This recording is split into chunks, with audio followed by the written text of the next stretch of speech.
அனைவருக்கும் வணக்கம். உலக அளவில் ஏராளமானோர் மூட்டுவலியால் அவதிப்படுகின்றனர்.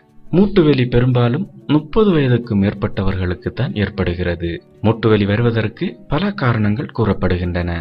சரியான ஊட்டச்சத்து இல்லாத உணவுகள், போதிய கால்சியம் உடலில் இல்லாமல் இருத்தல், உடற்பயிற்சி செய்யாமல் இருத்தல், உடல் எடையை சரியான அளவில் பராமரிக்காமல் இருத்தல், உடலில் தண்ணீர் பற்றாக்குறை ஏற்படுதல் போன்றவைகளால் மூட்டுவலி ஏற்படுவதாக மருத்துவர்கள் தெரிவிக்கின்றனர்.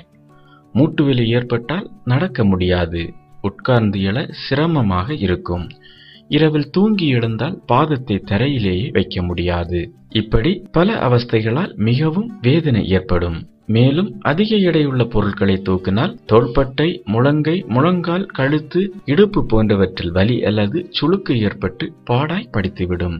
இத்தகைய இடங்களில் வலிகள் ஏற்படாமல் இருக்க ஒரு சில ஊட்டச்சத்துகள் நிறைந்த உணவுகளை சாப்பிட வேண்டும். இந்த முழங்கால் மூட்டு என்பது தொடை எலும்பின் கீழ்ப்பகுதியும் முழங்கால் எலும்பின் மேல் பகுதியும் இணையும் இடமே முழங்கால் மூட்டு ஆகும். தொடை முழங்காலுக்கான முக்கிய ஜங்ஷன் இது. நமது உடலில் அமைந்திருக்கும் பெரிய மூட்டும் இதுதான். வயதாக தொந்தரவு தரும் மூட்டும் இதுதான். தொப்பி போல் தட்டுப்படும் அதுதான் மூட்டுச்சில்லு எனப்படுகிறது. முழங்கால் மூட்டின் முக்கிய பகுதிகள் இந்த மூட்டுச்சில்லுக்கு பின்னால் தான் இருக்கின்றன. தொடை எலும்பு கீழே செல்ல செல்ல அகன்று தடித்து கொண்டை போல் இருக்கும். அதன் கீழ்ப்பகுதி முழுவதையும் குருத்தெலும்பு போர்த்தியுள்ளது.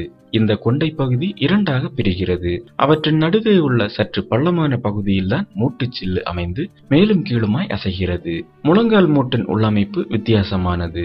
பிணைப்பு நாண்களும் மெனிஸ்கஸ் எனப்படும் குஷன்களும் இந்த மூட்டில் உள்ளன. மூட்டை சுற்றி மிக மிருதுவான எலும்புகள் அதிகம் இருக்கின்றன. மேலும் இந்த மூட்டில் சைனோவியம் என்கிற மூட்டு சுரப்பி படலம் அதிகம் உள்ளது. அதனால் அதை சார்ந்த நோய்களும் மூட்டில் வர வாய்ப்புண்டு.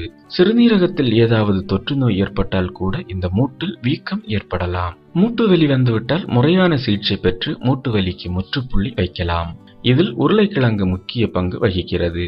ஒரு நல்ல நடுத்தரமான உருளைக்கிழங்கு ஒன்றை பச்சையாக எடுத்து அதை மெல்லிய வில்லைகளாக வெட்டி ஒரு கோப்பை குளிர்ந்த நீரில் இரவு முழுவதும் ஊற வைத்து பின் காலையில் அந்த நீரை வெறும் வயிற்றில் குடிக்க வேண்டும்.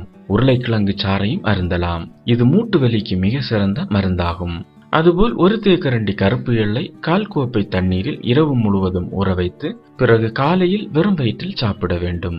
2 தேக்கரண்டி எலுமிச்சை சாறு, 1 தேக்கரண்டி தேன், 1 கோப்பை வெதுவெதுப்பான நீரில் கலந்து தினம் வெறும் வயிற்றில் சாப்பிடலாம். வெதுவெதுப்பான தேங்காய் எண்ணெயில் சிறிது கற்பூரத்தை போட்டு மூட்டில் நன்கு தேய்த்தால் வலி குறையும். இது மூட்டு வலிக்கு உடனடி தீர்வாகும். 1 மேஜை கரண்டி பாசிப்பருப்பை 2 பூண்டு பற்களுடன் வேக வைத்து சூப்பாக நாளொன்றிற்கு 2 முறை சாப்பிட வேண்டும். மேலும் வீடியோக்களுக்கு சேனலை சப்ஸ்கிரைப் செய்யுங்கள்.